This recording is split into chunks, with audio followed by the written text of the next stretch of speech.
Assalamualaikum. Balik lagi sama aku, Ananda Nurmaharumah, mahasiswi di semester 4, Fakultas Psikologi dan Kesehatan UIN Wali Songo Semarang. Di sini aku bakalan ngejelasin tentang pengasapan bahan makanan. Sebelumnya, jangan lupa apa ya? Jangan lupa komen, like, and subscribe. Nah, sebelum kita menjelajah menjauhi tentang pengasapan, kita di sini juga harus tahu apa itu pengasapan. Jadi, pengasapan itu adalah salah satu bentuk pengawatan produk dengan menggunakan garam, panas, dan asap. Contohnya, bahan yang diasapkan adalah ikan, daging, macam-macam daging.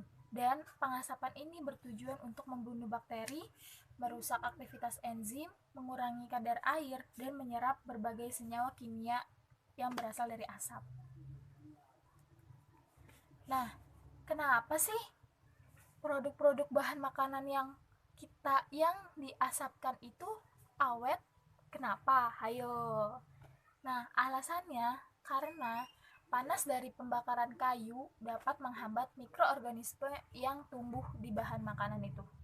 Yang kedua, asap mengandung komponen antimikroba atau bakterisida atau bakteristatik. Yang ketiga, mengandung oksidan sehingga dapat terhindar dari ketengikan. Yang keempat, sebagian asap membentuk kulit tipis sehingga dapat terhindar dari kontaminasi. Nah, faktor yang mempengaruhi proses pengasapan itu ada 3. Yang pertama itu suhu. Kita tuh harus mengatur benar-benar suhu bahan yang mau kita asapi, mengatur suhu alatnya itu. Nah, jika suhunya tinggi, itu akan menyebabkan air menguap dan bahan diasap cepat matang, tetapi rasa dari bahan itu tuh kurang. Nah, yang kedua, tentang kelembapan udara. Kalau misalnya kelembapan udaranya itu rendah, permukaan bahan yang diasapi akan cepat mengering dan sebaliknya. Yang ketiga, jenis kayu. Jenis kayu itu sangat mempengaruhi bahan yang akan diasapi. Kenapa? Karena jenis kayu itu kan berbeda-beda. Jadi kita tuh harus memakai jenis kayu yang sangat cocok untuk bahan ini agar pengasapannya itu ya berjalan dengan secara lancar. Metode pengasapan itu ada 2. Pertama, pengasapan dingin atau cold smoking. Yang kedua, pengasapan panas atau hot smoking. Nah, yang pengasapan dingin ini, generator asap dengan ruang pengasapan letaknya berjauhan. Pengasapan dingin dilakukan pada suhu sekitar 32 sampai 34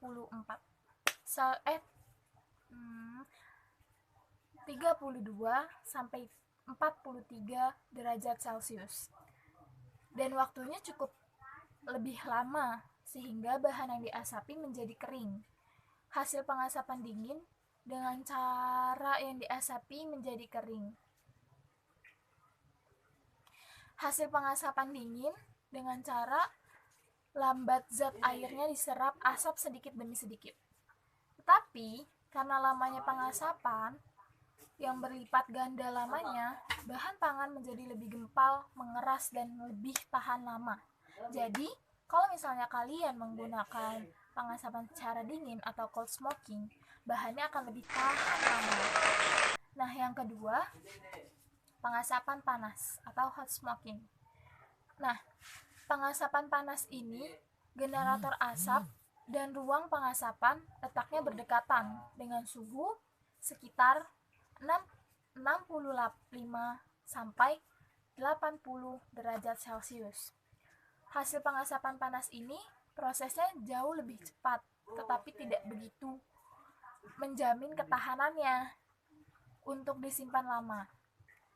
Dan bahan pangan menjadi kering tetapi tidak mengeras seperti kayu sebab unsur Airnya hanya sebagian saja yang diserap asap dan berair atau juicy.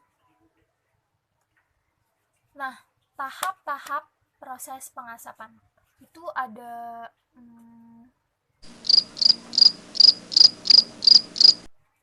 seginilah. Yang pertama, penggaraman. Penggaraman ini proses dilakukan sebelum ikan diasapi. Bukan hanya ikan sih, pokoknya bahan yang ingin diasapi. Penggaraman dapat dilakukan dengan dua cara, yaitu dengan cara penggaraman kering atau dry salting dan penggaraman basah atau larutan brine salting. Penggaraman menyebabkan daging ikan menjadi lebih kompak karena garam menarik air dan menggumpalkan protein dalam daging ikan tersebut. Pada konsentrasi tertentu, garam dapat menghambat pertumbuhan apa ya? Pertumbuhan bakteri atau mikroba. Nah, yang kedua adalah proses pengeringan. Ikan yang sudah digarami dan ditiriskan dimasukkan ke dalam kamar asap yang berisi asap panas hasil pembakaran. Pemanasan secara tidak langsung menyebabkan terjadinya penguapan air pada daging ikan sehingga permukaan air dan dagingnya mengalami pengeringan. Hal ini akan memberikan efek pengawetan karena bakteri-bakteri pembusuk lebih aktif pada produk-produk yang berair. Oleh karena itu, proses pengeringan mempunyai peranan yang sangat penting. Kenapa? Karena ketahanan mutu produk tergantung banyaknya air. Jadi, kalau misalnya pengeringan ini airnya berkurang atau sangat minim air, itu akan menjadikan bahan ini awet atau tahan lama untuk disimpan. Nah, yang ketiga, pemanasan. Suhu yang tinggi dapat menghentikan aktivitas enzim-enzim yang tidak diinginkan, menggumpalkan protein ikan, dan menguapkan sebagian air dari dalam jaringan daging ikan. Dengan pemanasan, air di dalam bahan, terutama pada bagian permukaan, akan menguap sehingga bahan menjadi kering. Pada kondisi ini, bahan akan menyerap asap yang terdiri atas partikel-partikel yang sangat halus. Nah, yang keempat, pengasapan. Tujuan dari pengasapan adalah untuk mengawetkan dan memberi warna serta rasa yang spesifik pada bahan pangan yang ingin diasapi. Sebenarnya, asap sendiri daya pengawetnya sangat terbatas, yang tergantung kepada lama dan ketebalan asap, sehingga agar ikan dapat tahan lama, pengasapan harus dikombinasi dengan cara-cara pengawetan lainnya. Misalnya, dengan pemakaian zat-zat pengawet atau penyimpanan pada suhu rendah. Lalu, kerusakan apa sih yang terjadi selama pengasapan? Kerusakan yang terjadi selama pengasapan itu ada pengciutan bahan makanan, ada gosong nitrat, ada kerusakan oleh gas satrenik, ada kerusakan oleh asap. Nah, kita bahas satu persatu. Penciutan bahan makanan akan terjadi apabila suhu permulaan atau pemanasan pendahuluan terlalu tinggi sehingga terlalu banyak air yang akan diuapkan. Nah, tadi kan sebelumnya kan juga dibahas suhu tidak boleh terlalu tinggi untuk memulai pengasapan. Yang kedua, gosong nitrat. Daging yang mengalami gosong nitrat warnanya akan terlihat kehitam-hitaman dan flavornya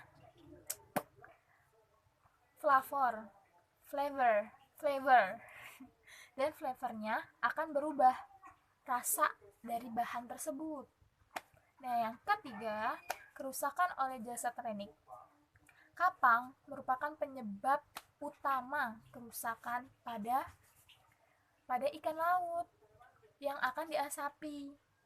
kapang penyebab perubahan flavor pada ikan juga. Jadi tuh kapang itu merupakan penyebab utama kerusakan pada proses pengasapan. Yang keempat, kerusakan oleh asap. Kenapa sih kok asap kenapa sih kok bisa rusak gara-gara asap? Nah, kerusakan ini terjadi karena jenis kayu yang kalian gunakan, yang akan digunakan.